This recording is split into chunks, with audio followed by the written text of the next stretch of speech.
बिस्मिल्लाहिर्रहमानिर्रहीम। अस्सलामुअलैकुम। कैसे हैं आप सब लोग? उम्मीद है ठीक ठाक होंगे, खैरियत से होंगे।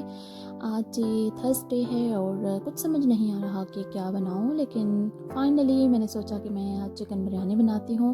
जब मैं चिकन धो रही थी उस वक़्त मेरा कोई और प्रोग्राम था, जब मैं प्याज काट रही थी तो कुछ और था और अब जब मैंने ये खाना स्टार्ट किया है बनाना तो मैंने बिरयानी का इरादा किया है।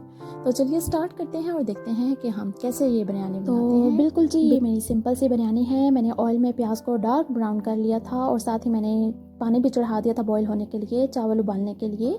और सिर्फ मैं प्याज में चिकन को ब्राउन कर रही हूँ डार्क गोल्डन कलर से को देकर। तो इसमें मैं लहसुन अदरक पेस्ट डाल दूँगी और चावलों के लिए जो मैंने पानी रखा है उसमें भी मैंने नमक ऐड कर दिया है।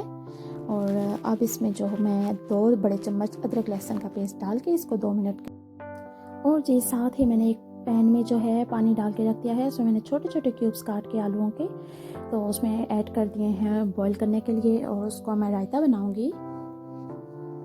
और जी मेरे पानी को उबाल आ गया था, मैंने इसमें चावल डाल दिए हैं बॉईल करने के लिए और चावल को हम तकरीबन 70% बॉईल करेंगे। और चिकन में मैंने 3 से 4 बड़े टमाटर जो हैं वो काट के ऐड किए हैं। यहाँ पर मेरे पास शान बिरयानी मसाला है। वैसे तो बिरयानी मसाला मेरे हस्बैंड पसंद नहीं करते, वो कहते हैं कि तुम खुद ही मसाला बनाओ, मतलब मिर्च नमक और ज़ीरा वगैरह ऐड करके जो हम खुद घर में बिरयानी मसाला बनाते हैं। लेकिन बहुत देर हो चुकी थी, काफ़ी देर से बच्चे आए हुए थे और वो खेल रहे थे, मेरे पास टाइम नहीं था। सो मैंने जल्दी से ये रेडीमेड मसाला इसमें डाला है और इसको 3 से 4 मिनट के लिए भून के इसमें मैंने योगर्ट ऐड कर दिया है 3 बड़े चम्मच फेंट कर। और मैंने आंच जो है वो बिल्कुल स्लो कर दी थी, क्योंकि योगर्ट को अगर तेज़ आंच पे पकाया जाए तो वो फट जाता है और उसका अच्छा सा जायका नहीं रहता। और यहाँ पर जी बड़े बड़े आलू मैंने काट लिए थे क्यूब्स में, वो भी मैंने ऐड कर दिए हैं। और 2 मिनट इसमें चम्मच चला के मैं इसमें पानी डाल दूँगी 1 गिलास भर के और इसको कवर करके रख दूँगी जब तक हमारे आलू गल नहीं जाते। तब तक हमारा पानी भी खुश्क हो जाएगा और आलू भी हमारे गल जाएंगे। ये बहुत अच्छा सा मसाला तैयार हो जाएगा। चावल भी मेरे बॉईल हो चुके थे और यहाँ पर मैंने इन्हें छान लिया है और इतना धुआं है कि वो बिल्कुल भी नज़र नहीं आ रहे। और हाफ़ चिकन जी मैंने एक डोंगे में निकाल लिया है और बाकी जो है मैंने देगची के अंदर ही रहने दिया है और इसके ऊपर मैं आप चावलों की तय लगा रही हूँ।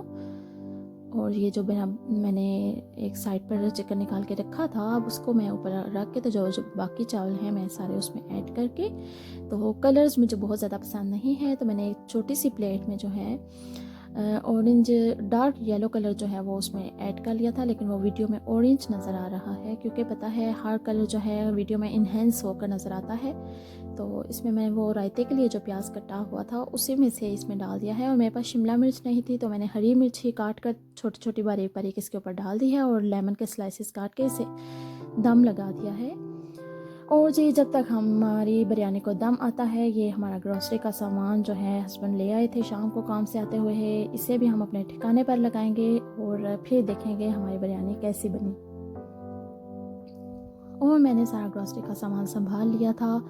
यहाँ पर जी मेरे चावलों का दम आ चुका है, बहुत निखरी हुई और बहुत प्यारी सी मेरी बिरयानी बनी है और बहुत टेस्टी भी है। यकीनन आपको भी बहुत अच्छी लग रही होगी देखने में। तो बिल्कुल सिंपल सी रेसिपी है, आप ज़रूर ट्राई कीजिएगा, बहुत पसंद आएगी आपको। और अब इसको अच्छे से मिक्स करके मैं डिश आउट कर लूँगी। मैंने ज़्यादा आज चीज़ें नहीं बनाई, ज़्यादा एक्स्ट्रा, हम घर में सिर्फ 2 से 3 लोग हैं और तीसरा भी बिल्कुल चुन्नू मुन्नू है, वो कितना सा खाता होगा। तो मैंने सिर्फ बिरयानी ही बनाई है और साथ मैंने रायता बना लिया था। रायते की मैं रिकॉर्डिंग नहीं कर सकी, इसमें मैंने बॉइल्ड पोटैटो, प्याज, टमाटर और ऊपर थोड़ा सा धनिया छिड़क दिया था, बहुत टेस्टी ये भी बना था। तो ये थी हमारी आज की छोटी सी वीडियो। कैसी लगी आपको? अगर पसंद आती है आपको हमारी वीडियोस तो लाइक शेयर एंड सब्सक्राइब ज़रूर कीजिएगा। Thank you so much for watching. मिलते हैं नेक्स्ट व्लॉग में, तब तक के लिए अपना बहुत सा ख्याल रखिएगा और हम जी इंजॉय करेंगे अपनी बिरयानी। आप भी अपने घर में बनाएं और इन्जॉय करें। Thank you so much. अल्लाह हाफिज़।